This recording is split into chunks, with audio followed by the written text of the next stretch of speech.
Well, good afternoon, everyone. Today we have Tony Remington again, who is the CEO of Gravity Diagnostics in Covington. You've been here, you've chatted with the community once before, and we really appreciate the time you gave us. Wow, what has gone on in your world with your team that you've built there in Covington? So maybe you could share with us, starting off with, you've built this entire team out of almost nothing in a short period. So update us where you are with that. Yeah, first of all, it takes way more than me, right? So I always want to be careful. I might say but it's really a lot of people behind the scenes. I like to share this because I think it's been very humbling to be a part of this community here in Northern Kentucky. And for the last 4 years as a business owner here, I've saw that spirit, the pay it forward mentality, the do whatever you can to help your neighbors. And it just continues to be amazing during this time to watch people, whether it's buying us lunch or, offering us a service or just trying to help us any way they can. So the factual numbers are, I think we had about 30 employees in Covington when this all happened back, say, March 15th or so. We're up over 100 employees here in Covington now. So we've hired over 25 college interns. So it's been great to be able to help kids, get a job here over the summer. We found a good temporary temp agency. So we've got about 20 data entry temp folks. So in that 100, there's some kind of people like that have stepped up and come over, Chris. But overall, we're up over 100. We had at least 70 parking spots from the Duveneck building next door to, make way for parking. You were great at helping out, just, things like rubbish removal and, security and finding a cleaning person that could work on the weekends. And, those are the little things that kind of go on behind the scenes. So I just always like to give a shout out to my team at Gravity, the management team. We've literally worked 7 days a week, 3 weeks in a row. Our goal was to always staff Saturday from 6:30 to 8:30, but we wanted Sunday to be a day off. And we've had to kind of promote, motivate people with bonuses and things like that to come in on Sunday. So literally no exaggeration, the last 3 weeks, we've worked 7 days a week. So my shout out is to our management team and all the employees here that have really stepped up during a tough time. And all that goes along with that, with onboarding and getting everybody. I mean, That's just got to be unbelievable. Yeah. Job offers, DocuSign, all that stuff. Yeah. Training. Yeah. And all the while to provide the main service that your company's doing is with testing and essentially taking the swabs that everyone's now used to realizing take the samples. You've got to do something with that you walked us through that before. How that you get the information as to whether or not someone's COVID positive or not. Maybe walk through that a little bit. I think people are just interested to see. So again, I'll just try to give an overview of, when we started, if we did one thing well right in the beginning was we wanted to make sure we used our capacity to help those most in need. There was a lot of energy at that time by other parties trying to get access to testing that might not have gone to the ICUs or, the elderly or the people with symptoms. So we try to be really careful how we allocated our capacity. And I think that's really what started working with the local hospitals here to help them with the rapid turnaround time. So basically how it works is if you're local, you might courier samples to us. But as everyone knows, there's a nasal swab. There's a couple of different versions of the swab. But for the most part, it goes in your nose. There's authorization now where you can self-swab yourself with a healthcare provider observing that. So the drive-throughs and things like that have really taken off since we last talked. So we're basically the lab that swab gets taken, put in a vial, little test tube type device, put in a biohazard bag, putting it usually in a UPS clinical pack, and then that gets either overnighted to the UPS hub, and then we get it at 6:30 in the morning the next morning. Or if you're couriering that to me, we get it the same day that you take that swab. So it really depends on most people use UPS, and then we get them at 6:30 in the morning. And we have to do the data entry for that sample. We have to make sure it has a barcode, and then we extract the RNA out of the sample. We process it, and then report that result back to the clinician that ordered the test, either via HIPAA-compliant portal or HIPAA-compliant fax. We always try to, we say 24 to 48 hour turnaround time. The reason there's a little bit of a difference is if we get it at 6:30 a.m., we feel really good. We can get it out 24 hours or less. A lot of times we get it out by the end of that day. But if we get it like at 2 p.m. that day, then that's where you might run into greater than 24 hours because it kind of doesn't flow as smoothly. But in general, that's the process. We've been fortunate enough to work with the state of Kentucky and sign agreements with them. When this started 2 months ago, there was a lot of risk to that. We had to stop doing pharmacogenetics, which was an important part of our portfolio.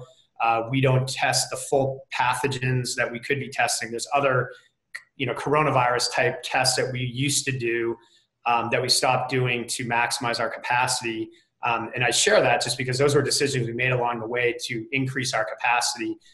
We try not to take insurance because that slows us down. So a lot of those little decisions along the way that had some risk to them allowed us to get to the ability to do a 5,000 sample a day type volume. And that's what's, I think, led to the partnership with the state of Kentucky. And you normally, so you've had to set this normal business model aside to refocus. It's partially business, but it's also community support that you guys have been doing. How many tests have you actually gone through now? What kind of count are you at? You know what? I don't know if you planned it, but today we'll process our 100,000 sample. We've done 100,000. How's that? That's fantastic. So I think the most we've done in one day is about 6,500. Usually Friday, Saturday are busy days. And today we believe 100,000 samples processed. So congratulations on that benchmark. That's unbelievable. Yeah, thank you. So when now this happens, you're testing the rate of infection. Can you speak to that a little bit about what you're seeing? And we're hearing numbers from the health department, and of course in Northern Kentucky, St. Elizabeth, those numbers seem to be pretty consistent, and that means obviously everyone's singing from the same song sheet. Which is we do an email every day to the state where we track kind of our volume versus the state volume overall, and what percentage we are, and what our percentage of positive and negative is, and all that. I can tell you our positive rate is right in line with the governor's daily updates. A lot of people probably watch those press conferences. I unfortunately can't watch them all, but I think you will see some days that fluctuate because there could be a lab outside of the Kentucky that's doing some Kentucky residents and they don't get the data to the state daily. So sometimes we're a higher percent or a lower percent, but overall, since the day, if you just use like a year to date of COVID-19 testing and for Kentucky residents, we're almost 40% of the total resident population that's been tested. We start out below 5%, so as of today, I would say we're doing probably more than half of the testing in the state of Kentucky for residents. We do all the Kroger Health drive-throughs. We're working with the St. Elizabeth Health on their drive-throughs. We're doing all the hospitals that are part of the state program. And now we're targeting, I think it's 288 nursing homes that the governor's going into, I think with some task force. So the positive rate is in line with, what you see every day with the state numbers. So that's great. Same thing. So speak a little bit to the, I get more questions from people who are asking if I know. They say, "Boy, I think I had COVID-19, and I wonder if I could get a test to see if I have my blood antigen." There's other testing out there. Can you speak to that? And I know there's reliability questions and news just as recently as yesterday, things were coming out about that. I'm not a scientist, right? So I always try to answer as if I was talking to my mother about something. And I think that has resonated a little bit with some of these interviews. So, I'll just give my personal story is I tested myself for COVID about a month ago. I felt sick. I had some symptoms and I was negative.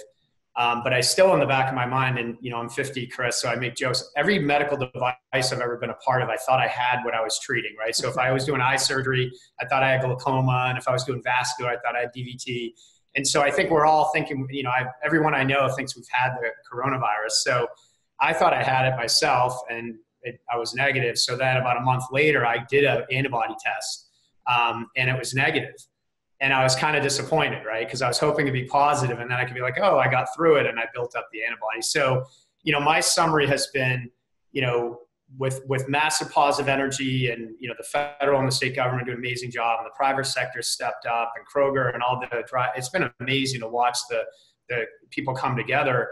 But there's still not enough testing available. So I think washing your hands, socially distancing, wearing masks, doing all those things really matter, right? It takes if one of these 100 people in this building go do something today that puts them at risk, it puts my whole operation at risk, right? So I think all that's really important. And then I think if you have access to COVID testing, negative, positive testing, I do think it's worth doing. Some people don't have the capacity, they don't have the dollars, they can't, that's real. So if you can't get a test, that's fine. But then what I would say is ideally you would get that test and then also get an antibody test, right? To be able to say, I don't have the virus and I built up the antibody. So I see a ton of value in the antibody testing. My only concern with it, and I use myself as an example. So now I test negative for the antibody. And in that moment, I'm like, does that mean it was a false negative? Does that mean, I use a rapid device that's not as accurate as what St. Elizabeth's has in their lab? Was it the incubation period? Like maybe I hadn't waited long enough to build up the antibody? So it left me with more questions than answers, right? Sure. So I feel like if you get an antibody test and you're positive for the chronic longer term antibody, right? Then that's good news, I guess, right? It means that most likely you won't get the virus again. Although the last I had heard from Tim Schroeder at CTI is there still wasn't a final that's an accurate 100% of the time statement. But I think the data is emerging that's true. So my point is, I think being proactive, being careful, staying safe, following all the guidelines that the state and federal government have. If you can get a test, get it. If you can do the antibody, great. But I do think ideally you would do all of that, because if you do one or the other, it leaves a little bit of a unknown in terms of, what do I do with that information? Does that make sense? Sure. And I guess you're saying too, there's risk no matter what. Yeah. Be aware, be smart about it, all based upon your personal situation. And then just looking out for your neighbor and coworkers is a key to that as well. And I would just add last comment on that is I think getting the testing we do, and we're very busy. We're not looking for more testing. This isn't a request for business. If anything, we're slammed but I do think getting that type of testing, if you can afford it, if it's available and you have a smaller setting, like if you're a attorney office with 30 employees and you're trying to get back to work, I think testing everyone as a baseline is helpful, because if everyone's negative, then you try to be careful and isolate. And then maybe that, but there's still a risk the next day that, someone gets exposed. So, but if you have, 40,000 students at Ohio State, it's probably a little more difficult to, say that that's going to work. So, I think it depends on the situation, the resources available, et cetera. Great point. So essentially a smaller group, opportunity for baseline, but then as every day goes on, things change and you have to be aware of those changes. Yeah. And I'm sure there's someone much smarter than me that has this algorithm on, that data, right? The right size, the right, when to test, when not to, all that stuff. Yeah. But those numbers change every day as well, right? And they're constantly redoing their algorithms. Right. Well, I did want to also, by wrapping up and give you a chance to maybe, the question I asked you last time, if there's any big misinformation out there that you hear that you think, wow, I wish the community could just know this about what you're testing and about disease, et cetera. Yeah. So, I don't know how to say this, but I've always been my whole life kind of open to ideas and different opinions on different topics. And perhaps that has some sort of weakness in there somewhere. But, I can truly look you in the eye and say, I look at both sides of the aisle, both the federal and the state government. And I think everyone has just really put their agenda aside and really tried to focus on getting America back to work and keeping everyone safe.